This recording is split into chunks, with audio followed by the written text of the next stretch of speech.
Thanks for being here. And thank you so much again for doing this. So, creating inventory.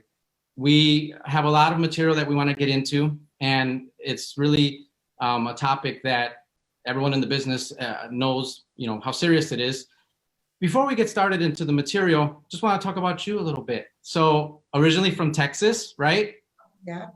How'd you end up in Milwaukee? Born and raised in Texas, moved to Indiana. How long has it been now? 30 years, maybe? No, Wow. It's been longer. It's 35 years ago. So I was in Indiana. My husband and I lived in Indiana. I had 3 boys. He took on a new job in Milwaukee in 2010.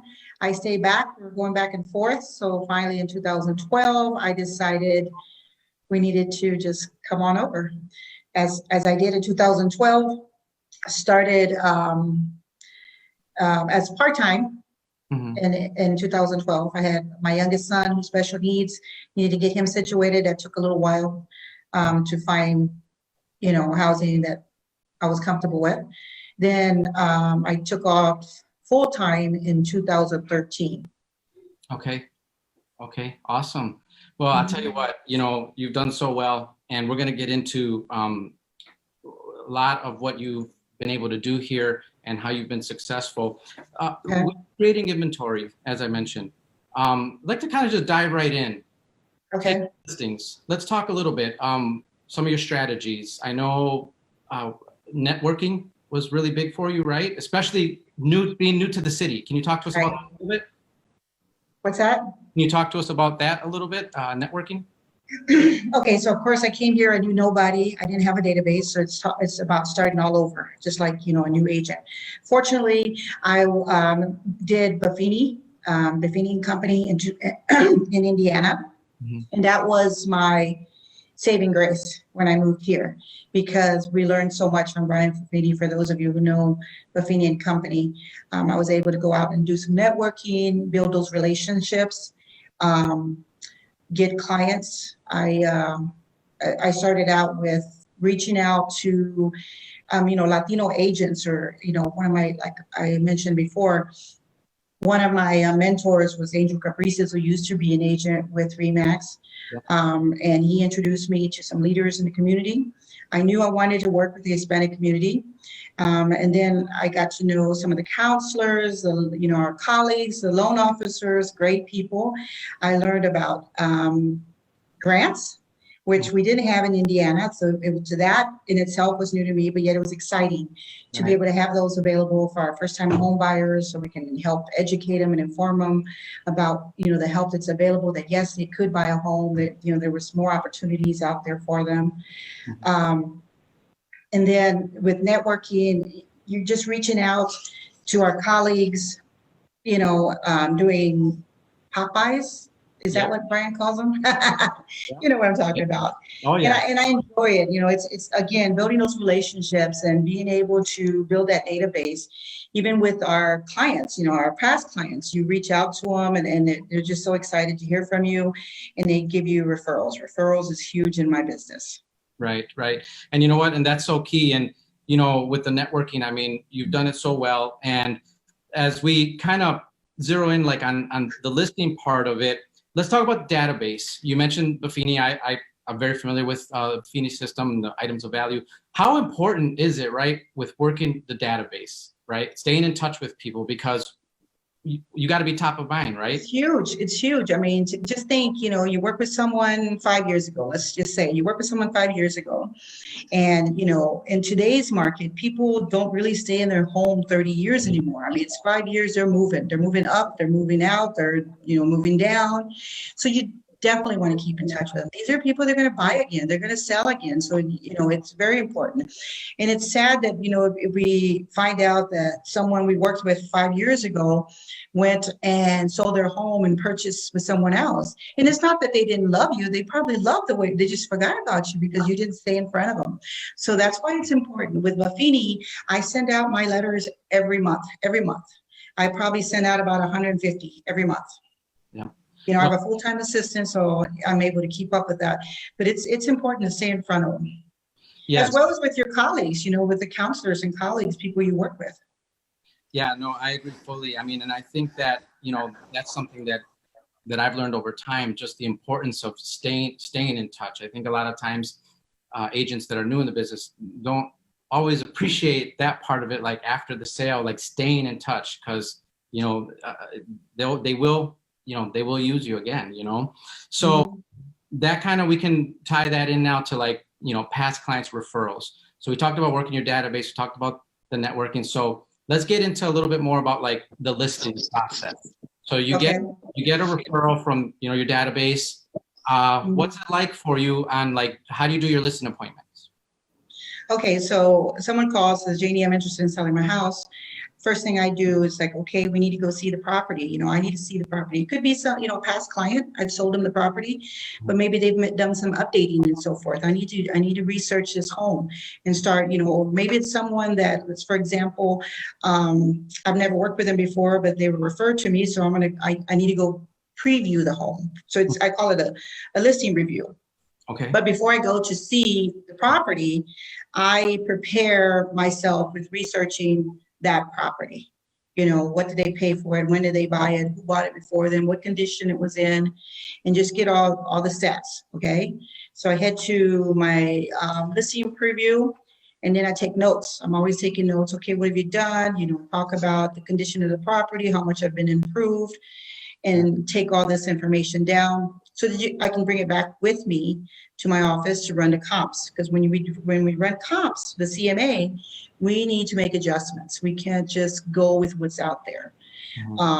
As you know, CMAs, you can go 360 days. I usually do 180. 180 days is, with today's market being a seller's market, is your best bet. And it's usually keyed in. These are the same numbers that appraisers are using as they have access to our MLS for the comps. Then I send in the CMAs. I email them to my sellers and discuss with them where I think it should be priced. Okay. And go from there. So that's really, really good. So I want to highlight a couple of things. So basically it's like kind of a two-step process that you use, right? Yes. You're doing the listing review initially. You're building rapport, right? If depending on how well you already know them, and then you go back and work on your comps and you send them the market analysis. Right. Take from that point then. So typically how do you handle objections, for example? Seller calls back, says, hey, will you cut your commission? Or, I saw the comps, but I think it's worth this much. Okay. Share with us a little bit how you kind of handle some of those objections. Well, let's say, for example, yes, they want to cut your commission. I say no. I say no. You got to know your worth. Your knowledge, your experience, it has to be worth something, right? And you take that with you. I've been in this business for 14, going on 15 years, so I don't cut. Unless I'm bringing the other buyer, the other side, then I may make an adjustment. But typically I don't. I had a seller the other day say, it's an investor, say I'm going to give you $1 million in inventory or transactions. You need to cut your commission. I said no. I have plenty of business. I don't need to be cutting my commission. Because he had another buyer or another agent that could give him a better rate. I said that's fine.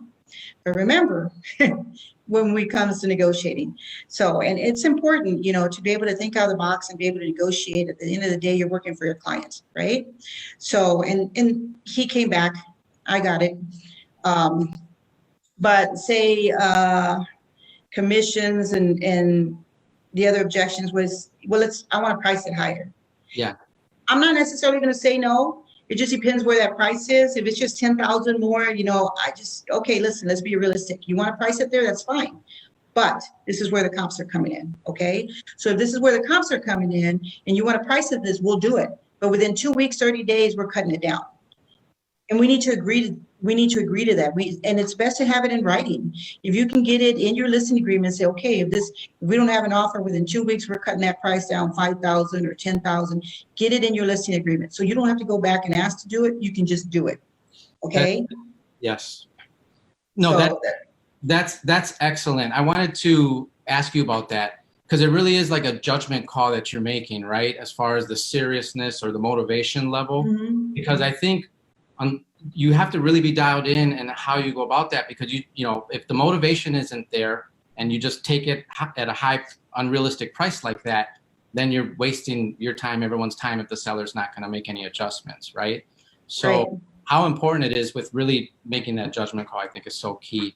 Some of the other things that come up, obviously, as we talk about getting inventory and taking down listings, you get a seller who says, hey, I want to sell and I also want to buy. So how are some of your strategies with that? Because that could get complex. Yes, and it does. So we go through everything as far as the listing, and I give them the comps, and they're okay. Yes, I want to sell, and then we figure out how much they're going to be getting, right? So they have this funds for the new purchase. But before we go listed, we need to prepare them for their purchase. So we send them to get their pre-approval, unless they're looking to buy cash. They need to get pre-approval. You need to know, what they can afford to buy. Is it going to be what they want? You sell a home for $200,000, you want to buy a home for $400,000. Has the income changed enough? Is there enough down payment to justify the new purchase with the income that they're under? That pre-approval is very key. So I usually send, and we have a lot of that going on right now with, the changes in the sales that are up with the listings. We have sellers that are buying, and these are going to be a lot of domino effect closings coming up. And wow, it can be exhausting, but you really need to be on key. You need to prepare your clients and prepare them well. Now, go ahead. No, go ahead. So I was going to ask you, when you talk about that game plan for the complexities of that, are you doing that once you at the time that you're signing the listing contract? You kind of their goals, so you're kind of helping them lay that out, or are you focused more on like, let's get an offer on your house first, and then we're gonna, because I think sometimes that comes up, right, where they want to look at houses before their house is sold. Right. But with today's market, at least here in Milwaukee, if you price it right and you get it on the market, boom, it's sold. True. Within days, right? So you're going to be, they're going to be looking. I set them up. What I do is, as an RMLS, I set them up in RMLS and I send them listings so they see how quickly things are selling. So they know that, let's get your house sold. Let's get you an accepted offer. Let's see what we got to work with. Because, a lot of it is over asking here, and we need to prepare them with all of what could and cannot happen. Right. And then also take off their seller hat and prepare them to put on that buyer hat, because there might be in some bidding wars with what they want to buy. Right. Okay. So this is excellent. So we have networking that you've done so successfully with getting inventory, working your database, with which I myself can't emphasize that enough, working your past clients and referrals. We have people that are viewing today that might try some other, strategies like calling FSBOs or expireds, farming. Have you tried any of those, or what are your thoughts on some of that? Calling FSBOs, expires. No, I don't. I'm trying to think back when I first started in real estate. I was blessed to be working with colleagues in the office that would help me and give me business. Mm-hmm. So I pretty much stayed busy. But I know it does work for some people. Some people are very successful at following up with expires and calling on FSBOs. I know several agents that do really well with that. But for me personally, no, it's not something I do. No, that sounds good. Would you say then would you recommend to someone starting out, like, hey, find your niche, find what works for you? These Absolutely. Are some of the things that work for me, and I'm happy to, share that. But, you suggest people really find a niche that works, hey? Right, absolutely. Awesome. But you're comfortable with.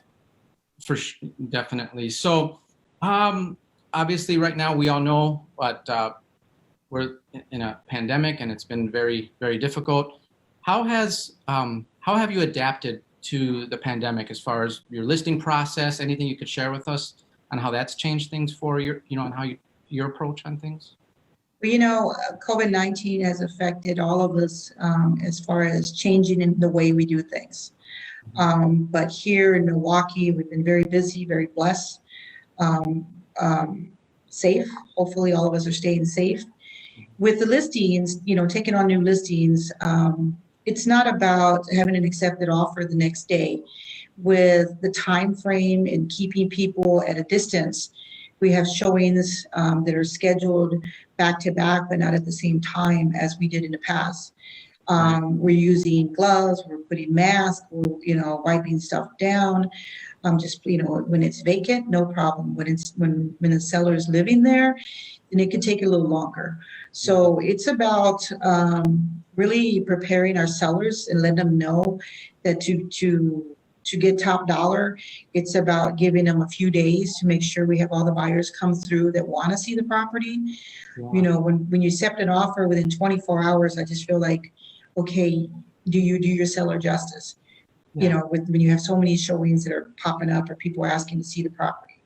And the same with the buyer. I mean, you really need to explain to the buyer that, we can't get in. I mean, it's sad because we're doing this 24/7, but if everything's blocked out and we can't get them in today, we can't get them in today, right? No, I know what it's like going on showing time and it's all blacked out already. And Yes, it's already taken. And there's no, you can't sneak in there at that time because it's not vacant. If it's vacant, sure, sometimes, we can kind of watch and sneak in with the listing permission, listing side permission. You can't just go in, right? But yeah, and especially when people live there, because, with COVID, people are worried, and you want to wipe stuff down. You want to make sure you're wearing your mask and in some cases gloves, right? Taking your shoes off, putting them back on, there's a lot going on with individuals living in the property. It's just it is a little scarier, right? I mean, everybody's aware of what's going on, and we're still trying to do our job and sell our listings. Right. So I think the process has slowed things down as far as getting in, but as you know, there's just not enough listings out there. Yeah, no, and obviously, safety is always first, and we're just gonna stay faithful and stay strong and keep going. I tell you, Janie, this has been great. Thank you so much for your time and for sharing with us some of your strategies. And once again, congratulations on all your success. Thank you. And also thank you for your service with helping us with NAHREP as membership director.